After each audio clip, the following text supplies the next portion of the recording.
Halo bala-balaku, CS-ku, balik lagi di channel Jauh Rijal. Kali ini Ane nggak akan toy fotografi, behind the scene toy fotografi, tapi Ane akan ngobrolin sedikit atau sharing sedikit tentang cropping.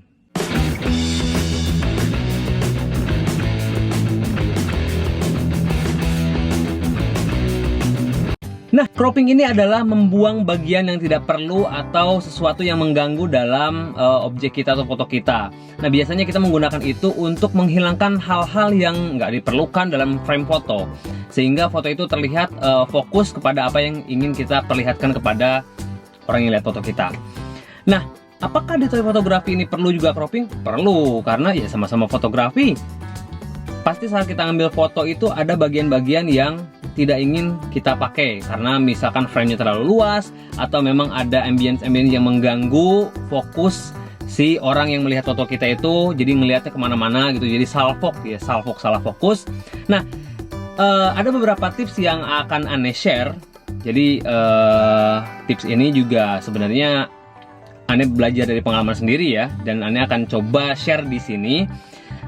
Untuk yang pertama, pertimbangkan dulu media apa yang akan nanti kita buat post fotonya ya. Dimana, apa dicetak di frame atau di posting di sosial media like Instagram, Facebook, atau Twitter. Itu juga kan nanti berpengaruh kepada frame-nya ya. Kita mau landscape atau mau portrait. Let's say kalau Instagram itu kan biasanya 5:4 atau 4:5 ya. Nah, kita juga harus sediakan space untuk kita cropping supaya pas diposting di Instagram itu nggak kepotong banyak. Jadi kalau kita misalkan cuma ngambil bagian tubuhnya aja atau figurnya aja, biasanya frame di kamera itu ada 9/16, ada 4:3 atau 3/4, ada juga 3/2 atau 2/3. Nah, Instagram itu 5/4. Kalau kita memang full di frame itu figurnya, takutnya nanti malah kepotong ya di pas kita mau posting di Instagram. Yang kedua, proporsional dalam cropping. Maksud proporsional di sini adalah jangan, kalau mau cropping itu jangan, nggak usah nanggung lah, hajar aja, cropping aja, tapi juga memperhatikan rambu-rambu yang memang sudah lazim di fotografi ya. Misalkan kalau crop itu jangan nge-crop bagian jari gitu ya. Kan biasanya kita lihat ya, kalau foto-foto yang di crop bagian jari itu kayak nanggung gitu, kayak kita ngamputasi bagian sendinya gitu. Ini nggak enak dilihatnya. Nah, di sini Ane ada contoh foto si Shadow Moon. Jadi yang pertama ini figur Shadow Moon full body dari atas kepala sampai ujung kaki. Tapi juga ada space di kanan dan kiri, atas dan bawah ya, untuk bisa di crop karena dimensi karena rasio untuk foto ini adalah 3:4, yang artinya ketika dipost di Instagram itu bagian kakinya akan Ane crop.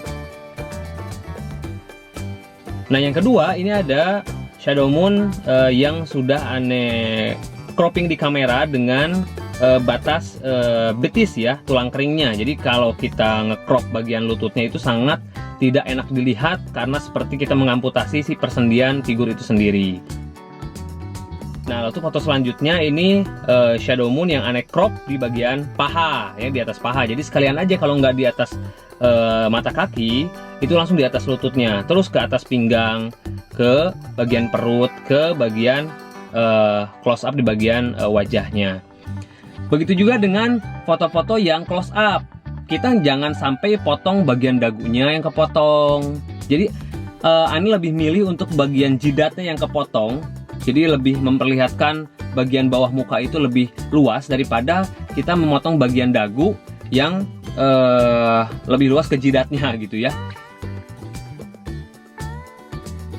Nah, yang ketiga, yang terakhir adalah cropping di kamera.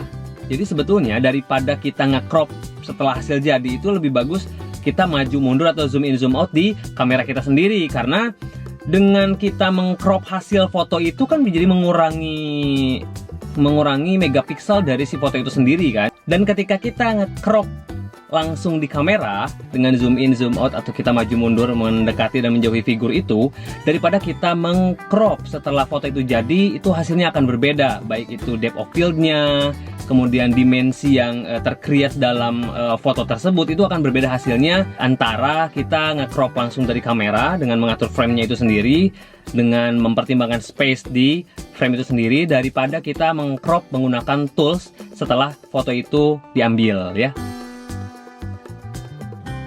Oke, bala-balaku CSS ku, itu dia yang bisa Anda share tentang cropping. Jadi sebetulnya cropping itu kita gunakan semata-mata untuk memusatkan perhatian pada objek kita jika memang ada hal-hal yang mengganggu di frame kita.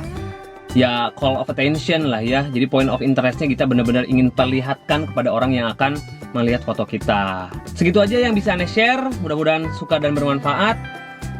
Subscribe, like, komen, juga share ke bala-bala semua yang suka fotografi, khususnya di toy fotografi.